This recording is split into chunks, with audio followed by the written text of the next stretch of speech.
A Rússia é, de longe, o maior país do mundo em extensão territorial.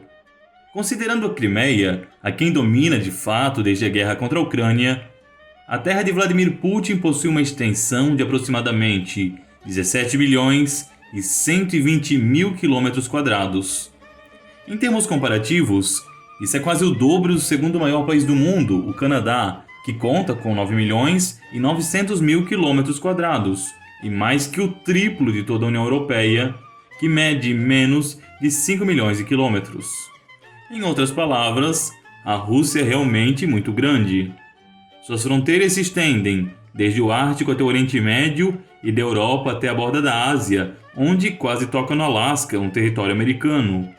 Não é surpresa para ninguém que, devido ao seu tamanho descomunal, a Rússia seja o país com mais vizinhos no mundo, fazendo fronteira com 14 países: Noruega, Finlândia, Estônia, Letônia, Bielorrússia, Lituânia, Polônia, Ucrânia, Geórgia, Azerbaijão, Cazaquistão, China, Mongólia e Coreia do Norte. É muita coisa, não é mesmo? Mas isso nos leva a uma pergunta: o quão de fato grande, poderosa e diversa é a Rússia? Não em termos numéricos, mas em fatos. Qual é a real extensão dos poderes dessa nação, governada há anos por Vladimir Putin? Se interessou e quer saber mais? Então já curta e se inscreva em nosso canal e, é claro, assista esse vídeo até o final, pois assim você incentiva o nosso crescimento. Mas, sem delongas, vamos ao que interessa. Um país tão grande quanto a Rússia é evidentemente abundante em minérios e riquezas naturais. No entanto, o grande trunfo dessa terra gelada é o gás natural que aquece toda a Europa durante o rigoroso inverno dessa região. É o gás encanado o grande responsável por aquecer residências, chuveiros, torneiras e todos os demais utensílios necessários para tornar suportáveis as temperaturas negativas de alguns países. O grande problema é que isso torna a União Europeia profundamente dependente da Rússia. Bastaria uma ordem de Putin para que os países do Ocidente ficassem sem abastecimento, correndo o risco de colapsar em questão de semanas, caso isso de fato viesse a se suceder. Grande parte da guerra da Síria, que foi impulsionada durante o governo Obama, nada mais é do que uma queda de braço entre União Europeia e Rússia em torno da questão do gás. Alemanha, França e outros países do eixo ocidental ambicionam importar a matéria da Arábia Saudita, que é um outro grande produtor, mas isso significaria passar as tubulações de gás por território sírio. Não é preciso pensar muito para entender a necessidade de alguns desses países em removerem Bashar al-Assad do poder, uma vez que ele tem se mostrado um ferrenho defensor da Rússia e é intransigente quando o assunto é permitir o transporte do gás saudita. Se a luta por gás tem gerado guerras no Oriente Médio, a questão dos grãos não fica atrás. A Rússia é um país majoritariamente frio, onde as temperaturas, frequentemente, não ultrapassam os 20 graus Celsius. Não é propriamente o ambiente mais propício para muita agricultura, não é mesmo? Para variar, as áreas mais propícias ao cultivo se encontram em regiões fronteiriças, muitas delas locais onde moram minorias étnicas e religiosas. Durante grande parte de sua história, a Rússia sempre dependeu e manteve fortes laços com a Ucrânia, um principado agrícola e excelente produtor de grãos que teria sido a origem mesma do povo russo. No entanto, após a queda da União Soviética, os ucranianos passaram lentamente a se afastar da Rússia, apoiados principalmente pela União Europeia. Isso foi visto por Moscou como uma ingerência em seus interesses e territórios, de forma que as relações com o governo Obama se tornaram ainda mais azedas. Sem laços com a Ucrânia, os russos encontrariam ainda mais problemas logísticos e econômicos na aquisição de alguns itens agrícolas essenciais, como o trigo, por exemplo.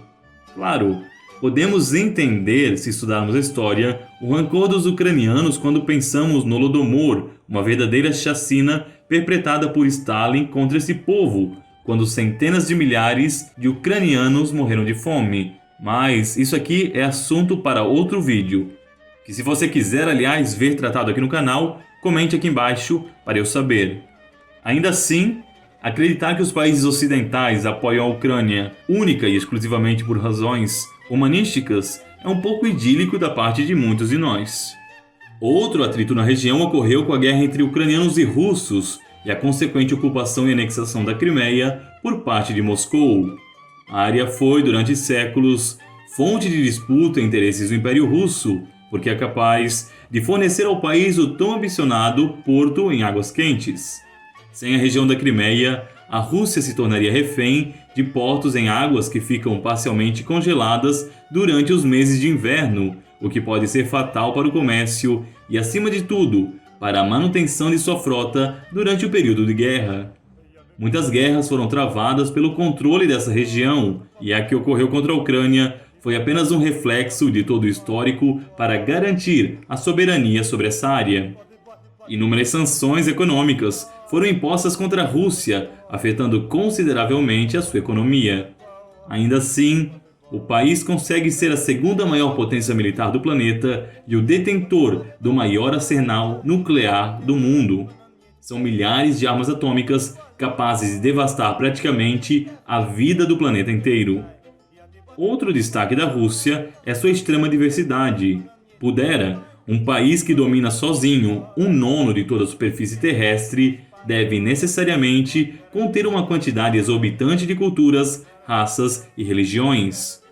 O engraçado é que costumamos pensar justamente o contrário, associando a terra dos czares e dos bolcheviques com repressão e falta de liberdade. Embora haja certa verdade nisso, o fato é que a Rússia sempre concedeu às suas minorias étnicas e religiosas muito mais autonomia que os países do Ocidente.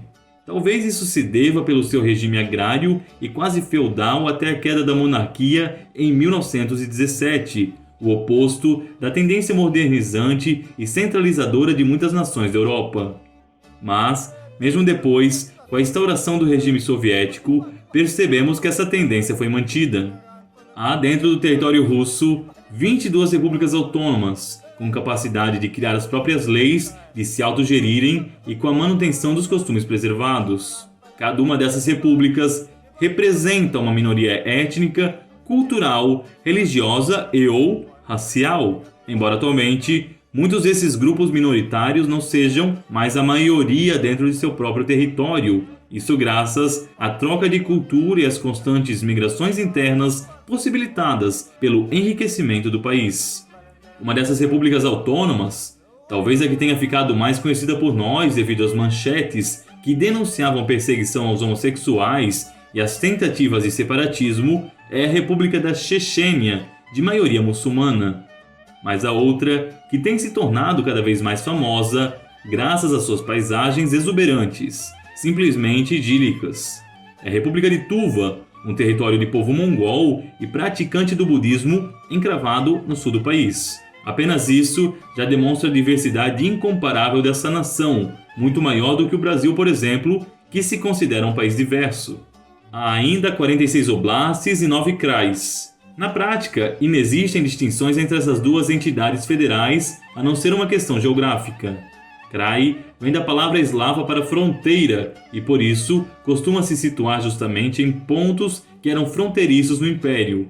Já o oblast é semelhante ao conceito que temos de Estado dentro do Brasil. Ainda 4 okrugs autônomos, que também representam minorias étnicas, mas que não possuem o grau de autonomia das repúblicas, além de 3 cidades federais autônomas, Moscou, São Petersburgo e Sebastopol. São Petersburgo foi a antiga capital do Império, juntamente com a atual Moscou, enquanto Sebastopol se localiza na recente conquistada Crimeia e é de vital importância justamente por ter o porto em águas quentes que já mencionamos anteriormente. A Rússia ainda tem um oblast autônomo, o Oblast Judaico, criado por Stalin para garantir que os judeus tivessem autonomia mesmo vivendo sob um regime socialista. Ao lado de Israel, esse oblast russo é um dos 2 territórios reconhecidamente judeus do mundo. Em suma, a Rússia é um país muito mais rico, complexo e interessante que muitos de nós possamos presumir.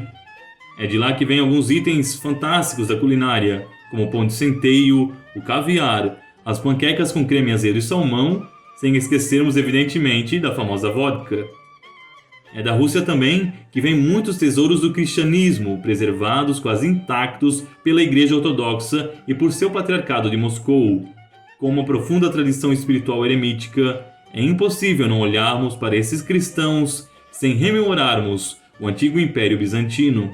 É lamentável, no entanto, que muitas vezes essa riqueza fique soterrada em meio aos conflitos e à má vontade de muitos países, inclusive o Brasil. Um passo além, independente de qual governo esteja vigente, pode nos permitir contemplarmos uma terra gelada, às vezes quase mítica, como se tivesse saído de um conto de fadas. E você, sabia o quão interessante era a Rússia? Não?